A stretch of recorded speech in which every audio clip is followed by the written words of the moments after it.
Bien-aimés frères et sœurs, vous connaîtrez la vérité et la vérité vous affranchira. Ça, c'est pas moi qui le dis, c'est la Bible qui le dit. Mais moi, je vous dis mieux.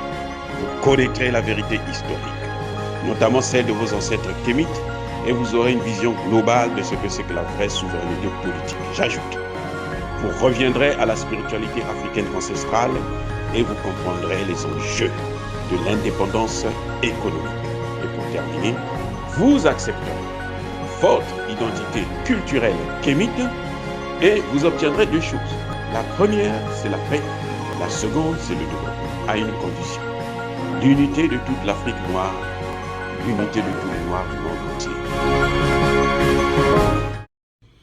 Otep à tous, bienvenue sur la chaîne des panafricanistes par essence, par conviction et par excellence. Celle des citoyens kémites par nécessité et obligation de combat. Nous sommes une chaîne qui n'est guidée que par nos ancêtres et rien que par les ancêtres qui appartiennent à l'égrégore du monde noir. Par conséquent, nous ne croyons en aucun Dieu venu de l'étranger. Toutefois, cette vidéo n'est aucunement destinée à inciter à la haine ou à la violence, car nous menons un combat qui est d'abord et avant tout spirituel, intellectuel et démocratique, ensuite il est politique, géopolitique et géostratégique, contre l'impérialisme, le colonialisme, le néocolonialisme et l'endocolonat, qui sont tous qualifiés de crimes contre l'humanité.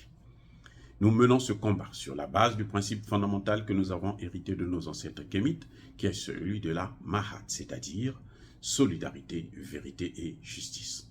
Vous êtes donc en droit de connaître la vérité et nous avons l'obligation de vous dire la vérité, rien que la vérité, afin que justice soit rendue au continent africain.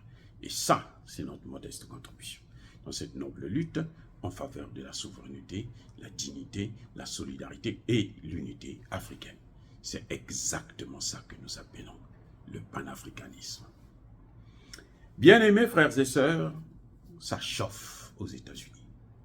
Eh oui, ça chauffe. Le président Biden est en difficulté. On a beau camoufler, les médias ont beau piétiner, marcher dessus, cacher, protéger. La CIA est intervenue pour mettre un bémol. Ça ne passe plus. Ils sont obligés de tout sortir. Et le vrai poison, c'est que vous savez c'est qui? Elon Musk. Parce que lui, qu'est-ce qu'il a fait? Il a recruté un grand journaliste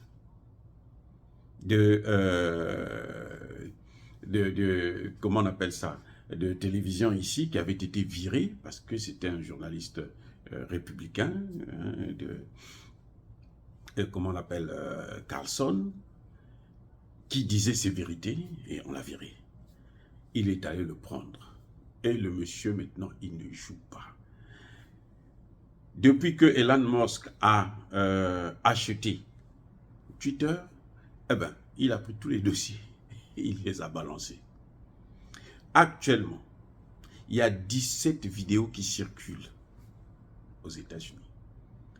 15 vidéos concernent le fils de Biden. Alors, tous les laboratoires biochimiques, la pédophilie, les viols des filles, c'est-à-dire qu'il y a tout. Incroyable, mais vrai.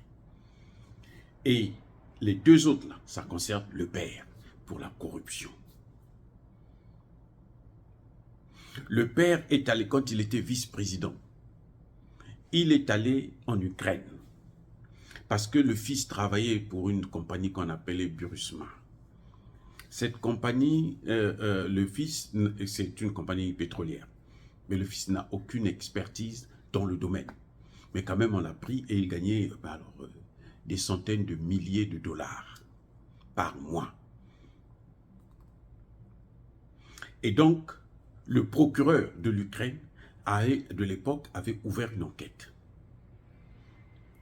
Monsieur Biden, à l'époque vice-président des États-Unis, en charge spécialement du dossier ukrainien, il s'en va là-bas, en Ukraine, avec une enveloppe d'1 milliard de dollars de l'État américain. Notre argent, notre argent.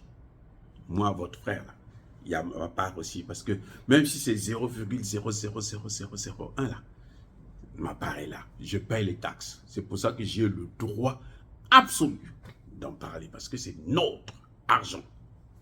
Oui, c'est mon argent. Je veux savoir c'est quoi on en fait. Voilà, ce qui est avantageux, c'est ça. Aux États-Unis, au moins, bon, quand c'est pour ton argent, tu peux te plaindre.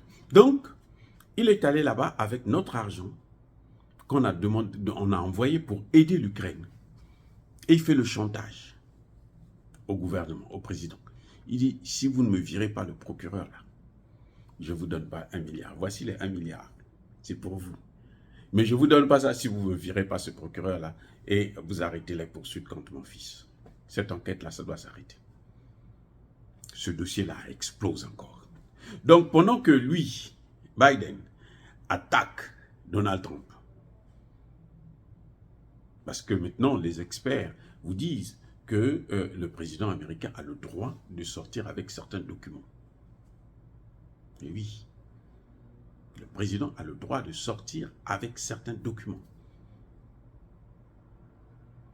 Donc, et on a vu que en ce qui concerne la collision entre Trump et Poutine, ben, c'était un faux dossier qui avait été monté, y compris par la justice, la CIA, tout le monde. Alors, donc actuellement, les sénateurs, même le sénateur Kennedy, qui est démocrate, a parlé et dit non, il faut ouvrir une enquête sérieuse contre Biden.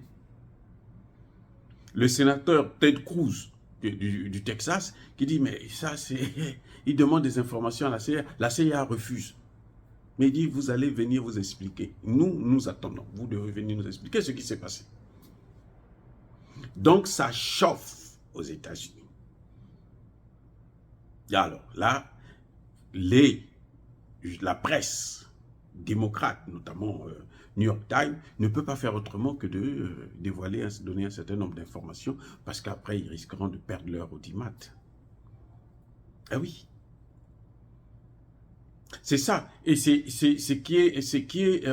on voit bien que le combat entre Biden et Trump est en train de prendre une ampleur, mais alors, juridico-politique ou politico-juridique, qui est vraiment disproportionnée. Apparemment, on ne veut pas voir Donald Trump revenir parce que lui, s'il vient, il risque de chambouler tout le processus, tout ce que les oligarques et autres ont mis en place pour s'enrichir de manière exorbitante, quoi, de manière abyssale. Et puis voilà. Donc en fait, c'est là où le problème se pose. Maintenant, on dit, la presse vous dit que carrément que Joe Biden est protégé. Les médias le protègent. Parce que tous ces dossiers, même la justice le protège. Tous ces dossiers, personne ne veut en parler. Ce n'est que Trump l'a dit, hein, c'est la famille la plus corrompue. C'est un peu le président le plus corrompu de l'histoire des États-Unis. Ce n'est pas moi qui le dis, ce sont eux-mêmes qui le disent. Voilà, bien-aimés frères et sœurs, c'était juste pour vous dire que lorsque chez nous, on parle, en Afrique, on parle des dirigeants corrompus et on veut prendre le modèle des États-Unis, croyez-moi, ce n'est pas le modèle. Bon, la France est encore pire. Emmanuel Macron, il est dans tous les problèmes sales. Mais en tout cas, ici aux États-Unis, la bataille, elle est très, très, très dure pour faire tomber le président américain et peut-être même faire tomber Donald Trump ou le relever carrément. Voilà. Dire cela, c'est inciter à la haine ou à la violence? Non. La vraie corruption, c'est ici. C'est pas chez nous. Chez nous, là, ce sont des amateurs.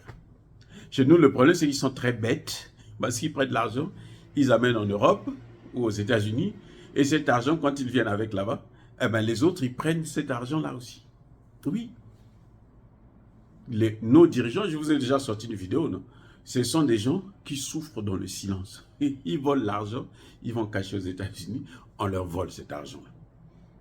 On leur arrache, même pas voler, on leur arrache ça. On dit, bon, donnez-nous ça. Si tu as pris 100 000, donne-moi 75 000. Toi, tu gardes 25 000, tu gardes 7 000. C'est comme ça que ça se passe. Et ce monde-là, c'est comme ça.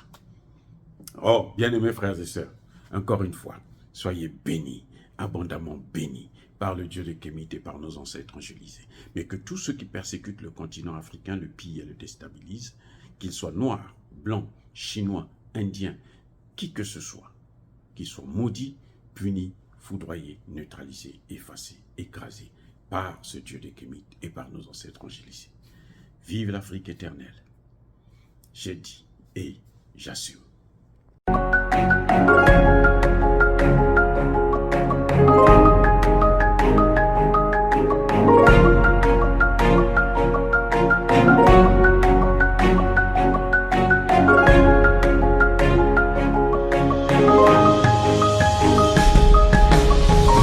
Eux, ils marchent par la foi et non par la vue.